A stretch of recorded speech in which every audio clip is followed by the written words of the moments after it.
Merci. Merci beaucoup à la Commission. Merci à vous, les députés, qui sont ici pour écouter nos voix, pour participer à ces échanges qui sont importants pour la vie démocratique au Québec. On va faire une courte présentation et on a hâte aussi de faire des échanges avec vous durant notre période de questions qu'on aura. Comme premier point, ce que j'aimerais apporter, c'est que la conversation qu'on a ici en commission parlementaire est une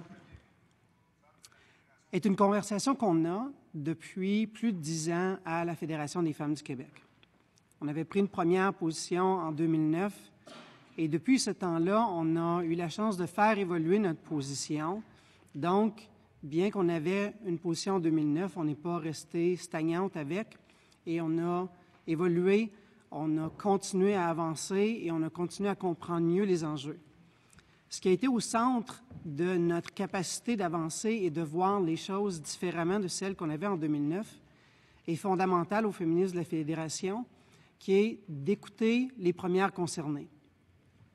Et présentement, une des raisons pour laquelle Idil est ici avec nous, c'est pour vous permettre d'entendre les premières concernées.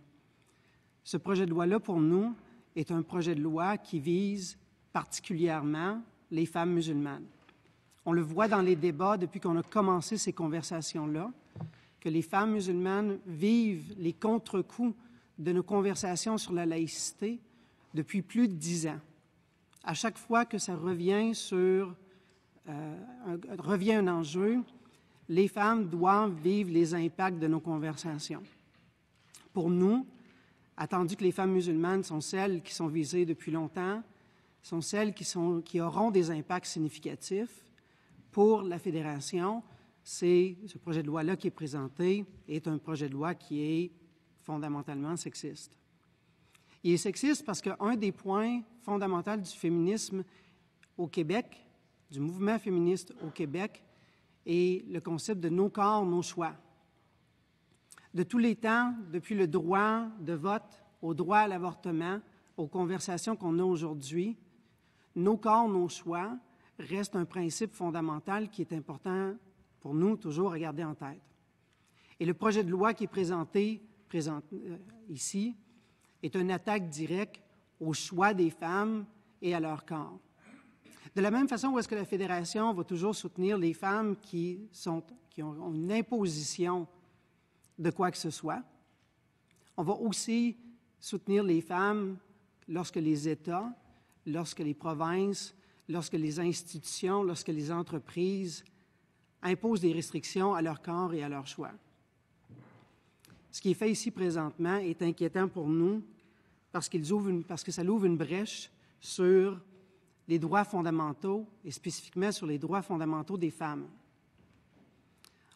Et on croit que le projet de loi manque la cible au niveau de la laïcité. Un exemple tout récent que j'assume, vous êtes au courant, l'Alabama fait partie d'un des États qui a voté une loi contre l'avortement. Un État qui est supposé être laïque, qui n'a pas de signes religieux apparents, mais qui clairement a pris des décisions de contrôle du corps des femmes basées sur un extrémisme religieux. On voit des signes, des mêmes tendances en Ontario, on voit la même chose dans d'autres provinces. Et pour nous, de savoir que la Charte des droits et libertés est quelque chose qui peut être modifié aussi facilement, sans consensus social, sans consensus de l'Assemblée nationale, avec une imposition de bâillon et en empêchant les tribunaux de jouer le contrepoids nécessaire qu'ils doivent jouer dans un processus démocratique et dans une démocratie. Pour nous, nous laisse croire qu'un gouvernement qui serait dans des extrêmes conservatrices pourrait attaquer d'autres droits que les femmes ont, donc pourrait attaquer encore nos corps et encore nos choix. Le projet de loi présentement crée des barrières à l'égalité. On ne croit pas non plus que la clause grand-père qui est présentée est vraiment une clause grand-père qui va permettre aux femmes de continuer, mais beaucoup plus un outil qui va permettre de minimiser la visibilité des impacts vraiment vécus, parce que ces impacts-là se feront sur plus long, seront remis entre les mains des institutions, des commissions scolaires, des groupes. Et donc, collectivement, on ne pourra pas voir cet impact-là et il sera dur à calculer. Mais nous, étant à l'écoute des femmes, on les voit, on les entend, ils nous sont dits. La Fédération a réussi à trouver une sortie vers le haut depuis 2009 de cette conversation-là qu'on a sur la laïcité. Elle a été basée sur l'écoute, la compréhension des expériences des femmes. Et j'espère qu'aujourd'hui, vous aurez la chance de faire une partie de cette réflexion-là aussi. D'où la raison pour le partage de notre temps avec Édile, à qui je vais passer la parole. Merci, Gabriel. Merci, Monsieur le Président, Monsieur le Ministre, Mesdames et Messieurs, députés de l'Assemblée. Merci de m'accorder ces quelques minutes pour vous entretenir à propos du projet de loi 21.